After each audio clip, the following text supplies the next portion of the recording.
In April 1992, a young man from a well-to-do family hitchhiked to Alaska and walked alone in the wilderness north at Mountain McKinley. His name was Christopher Johnson McCandles. He had given $25,000 in savings to charity, abandoned his car, and most of his possessions. He burned all his cash in his wallet and invented a new life for himself. 4 months later, his decomposed body was found by a moose hunter.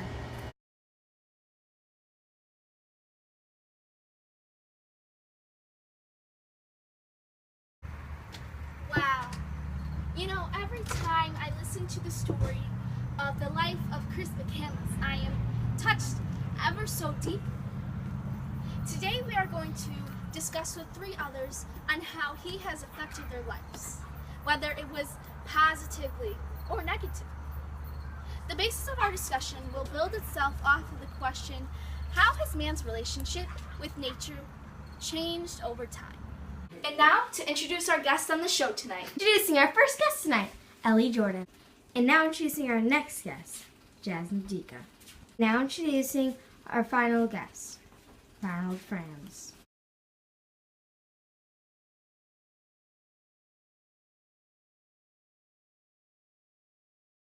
Well, for one, we have become so much more civilized. What does that have to do with how man's relationship has changed? Well, it has everything to do with it. I mean, if you get cold, what do? Put on a jacket. Or you can just turn on the heat. And when it's hot, you turn on the AC. We no longer need to fight nature to survive. Using the weather examples, it's kind of just there because we have the ability to mass produce coats and jackets, along with bringing heat into all of our homes. As time transcends, I suppose we lose our relationship with nature more and more because it becomes less of a struggle to survive. In fact, we're learning how to use nature now for our own benefit. You speak for yourself. Well, why do you say that? Well, I, for one, being a Romani, also known as a gypsy, live more in touch with nature than you. The life Chris McCandless led after he graduated from Emory University resembles the nomadic life of my own ethnic identity. I respect him for leading a simple life the way he did, and teaching others his ways of life, and reaching out to people such as friends. You do know he died, right? There's nothing respectable about starving to death when people offer you help and you reject it. Failing to plan, McCandless should have planned to fail. But there is something respectable about donating $25,000 to charity and then living for himself, while living in line with nature, without polluting it the way the rest of the world does and so forth. Must I reiterate that your friend McCandless has died? His lifestyle was impractical. He worked for my people for many years. I admit he was ill-prepared, but he had a heart to not conform to society, and I respect him for that. And in doing so, he restored a bond with nature that many have lost. And his life inspired me to place my furniture and most of the things I owned in a storage locker. Buy GMC Durvan, accessorized with bunks and camping gear. I then moved out of my apartment. Ever since my family passed away, I lived in a solitary existence. Myself, though I was unofficially adopting young indigenous Okinawan boys and girls, it wasn't until I went into the wilderness and lived alone that I finally felt that I wasn't conformed to society and at peace with myself. So would you say that Chris McCandless affected your life positively, Mr. Franz? Of course he did. When Alex left for Alaska, I prayed. I asked God to keep his finger on the shoulder of that one. I told him that boy was special.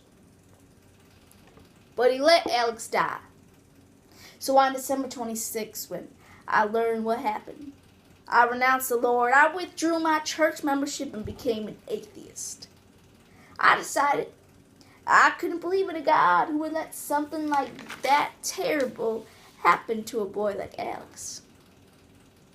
After I dropped off the hitchhikers, I turned my van around and drove back to the store and bought a bottle of whiskey. Then I went out into the desert and drank it.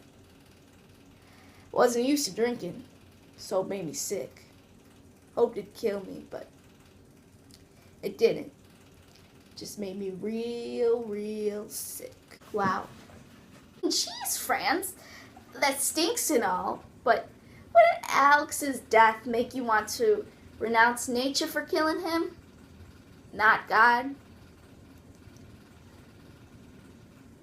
You know, actually, thinking about it, I guess the only one you could actually be mad at would be Alex, because, he chose to go into the wild unprepared.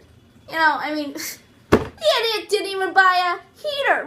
What? No! What? No! That is not okay on so many levels, okay? That is not okay. This is a safe place. There will be no name calling. Zero tolerance, okay? No! This is no! Okay? No! Can we just return to the question?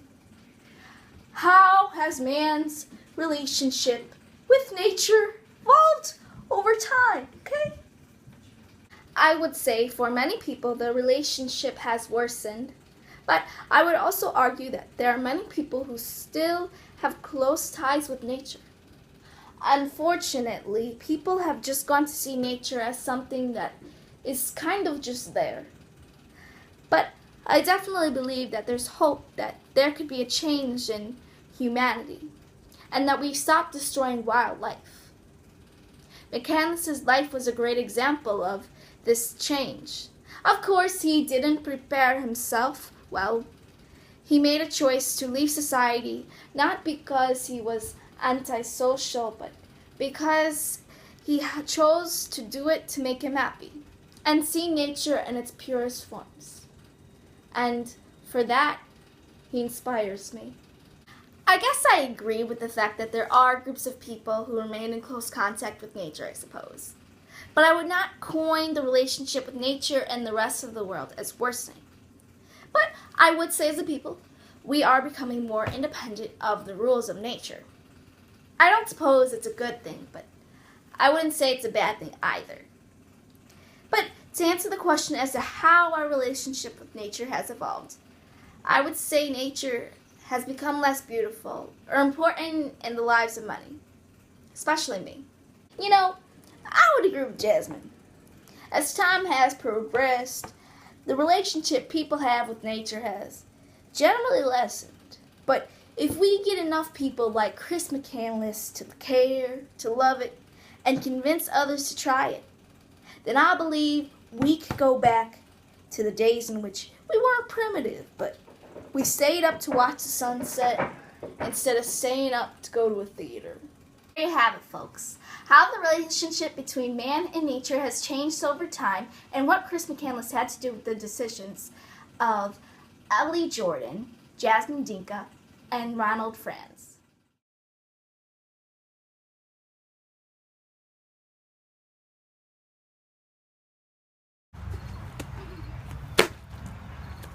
I can't move.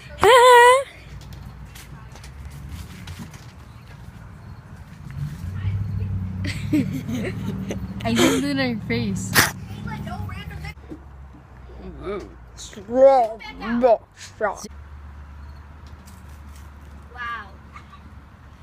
Every time I listen to the story of how Chris McCandless lived his own life, I'm touched very deeply. Kyle, what the heck are you doing? Is it going? Yes.